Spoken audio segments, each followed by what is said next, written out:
Hi అండి. ఈ మొక్కను చూస్తున్నారా? డబల్ బొండు మల్లి అండి. ఈ మొక్కను చూసినప్పుడల్లా నేను చిన్నప్పుడు చదువుకునే పుస్తకాలలో తెలుగు పుస్తకంలో బొండు మల్లెలని లెసన్ ఉండేదండి. ఆ లెసనే నాకు ఇప్పటికీ గుర్తొస్తుంటుందండి. కాసిని నీళ్లు పోసి పెంచినందుకు ఈ మొక్క అయితే ఎన్ని మొగ్గలేసిందో చూడండి. చాలా బాగున్నాయండి ఫ్లవర్స్ అయితే. డబల్ మల్లి ఇది స్మెల్ కూడా చాలా బాగా వస్తుంది. చాలా మొగ్గలైతే వేసిందండి. చూసారు కదా, మరి ఈ మొగ్గలన్నీ పూలైతే చూడాలని ఉందా?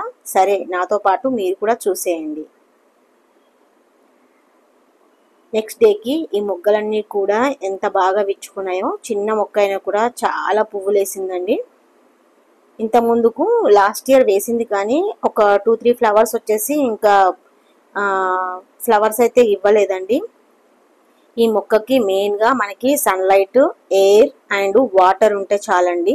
అలాంటి ప్లేస్లో కనుక పెట్టినట్లయితే మనకి చాలా పువ్వులు ఇస్తుంది. చిన్న మొక్క అయినా కూడా ఒకసారి మొగ్గలేసి పువ్వులు వచ్చిన తర్వాత ఎప్పటికప్పుడు కట్ చేస్తూ ఉండడం వల్ల ఇంకా ఎక్కువ పువ్వులు ఇస్తుంది. Thanks for watching.